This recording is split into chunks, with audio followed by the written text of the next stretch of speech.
Assalamualaikum warahmatullahi wabarakatuh. Perkenalkan, nama saya Anggi Febrianti dari kelas MJ602. Di sini saya akan mempresentasikan observasi PT Sinar Dunia.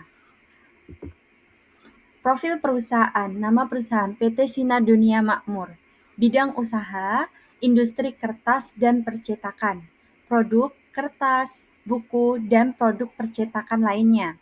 Merek Sidu. Tahun berdiri perusahaannya yaitu 1984, lokasinya di Indonesia, Grup Asia Pulp dan Paper (APP) Sinarmas.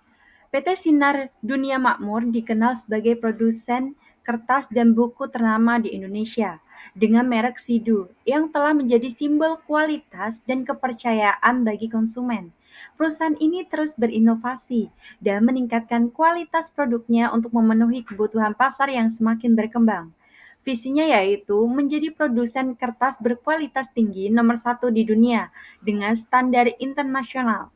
Visinya yang pertama yaitu menyediakan produk kertas berkualitas tinggi dengan harga yang kompetitif. Kedua, meningkatkan kualitas produk dan layanan secara berkelanjutan. Ketiga, menjalin hubungan yang baik dengan pelanggan, karyawan, dan mitra bisnis.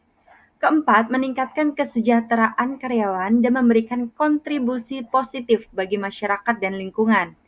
Dengan visi dan misi ini, PT Sinar Dunia berkomitmen untuk terus mengembangkan teknologi dan inovasi dalam produksi kertas berkualitas tinggi.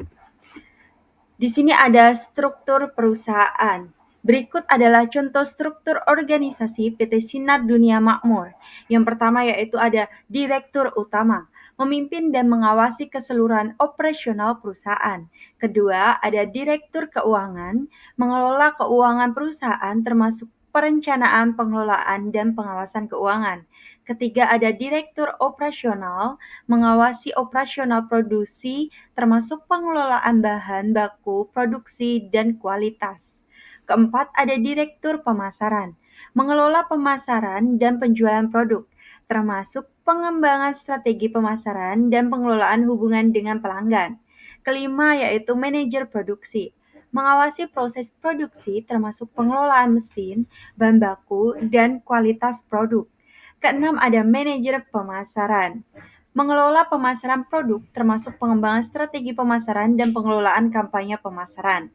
Ketujuh, yaitu Manajer Keuangan, mengelola keuangan perusahaan termasuk pengelolaan kas, piutang, dan hutang. Kedelapan, ada Manajer Sumber Daya Manusia, mengelola sumber daya manusia termasuk pengelolaan karyawan, pelatihan, dan pengembangan karyawan.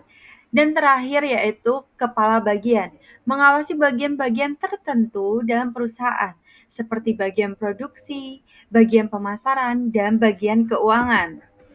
Pola komunikasi di PT Sinar Dunia Makmur, komunikasinya yaitu komunikasi internal. Perusahaan memiliki komitmen untuk meningkatkan kualitas produk dan layanan secara berkelanjutan. Yang kedua yaitu menjalin hubungan yang baik dengan karyawan dan mitra bisnis. Ketiga, visi dan misi yang jelas untuk menjadi produsen kertas berkualitas tinggi. Selanjutnya ada komunikasi eksternal. Yang pertama, menjalin hubungan yang baik dengan pelanggan dan mitra bisnis.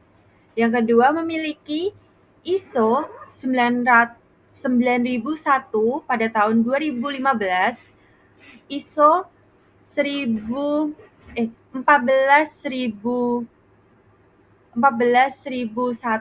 pada tahun 2015 dan ISO 45001 pada tahun 2018 untuk menunjukkan komitmen terhadap kualitas lingkungan dan keselamatan kerja.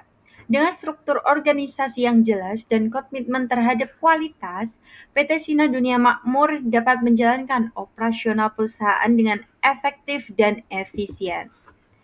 Hasil analisa. Berikut adalah hasil analisa pola komunikasi PT Sinar Dunia Makmur. Kekuatan yaitu yang pertama, komitmen terhadap kualitas. Perusahaan memiliki komitmen yang kuat terhadap kualitas produk dan layanan. Yang kedua yaitu struktur organisasi yang jelas. Perusahaan memiliki struktur organisasi yang jelas, sehingga memudahkan komunikasi dan pengambilan keputusan.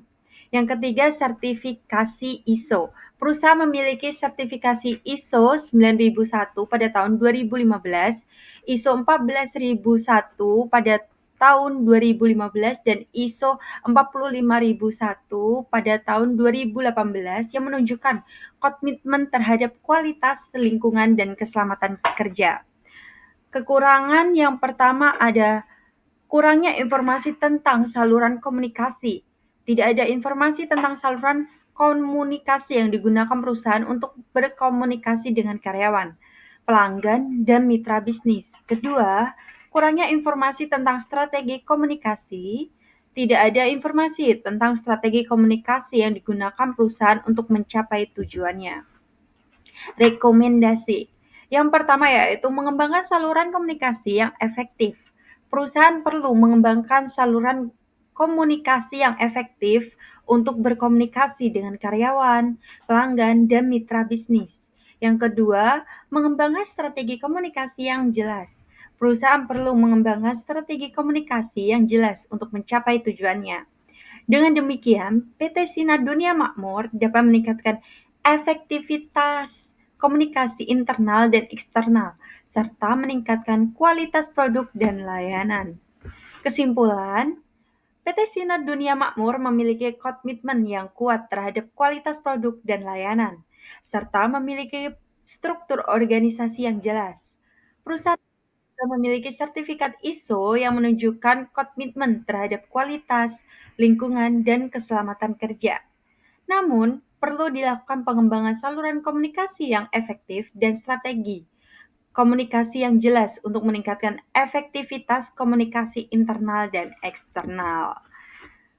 Adapun saran yang pertama yaitu mengembangkan saluran komunikasi yang efektif. Perusahaan perlu mengembangkan saluran komunikasi yang efektif untuk berkomunikasi dengan karyawan, pelanggan, dan mitra bisnis. Kedua, mengembangkan strategi komunikasi yang jelas.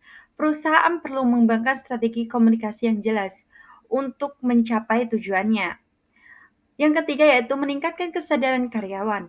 Perusahaan perlu meningkatkan kesadaran karyawan tentang pentingnya komunikasi efektif dan kualitas produk dan layanan. Yang keempat, melakukan evaluasi komunikasi secara berkala. Perusahaan perlu melakukan evaluasi komunikasi secara berkala untuk memastikan bahwa komunikasi internal dan eksternal berjalan efektif. Dengan demikian, PT Sinar Dunia Makmur dapat meningkatkan efektivitas komunikasi dan kualitas produk dan layanan, serta mencapai tujuannya. Terima kasih atas perhatiannya menonton video ini sampai akhir. Bila ada salah kata, mohon dimaafkan. Wassalamualaikum warahmatullahi wabarakatuh.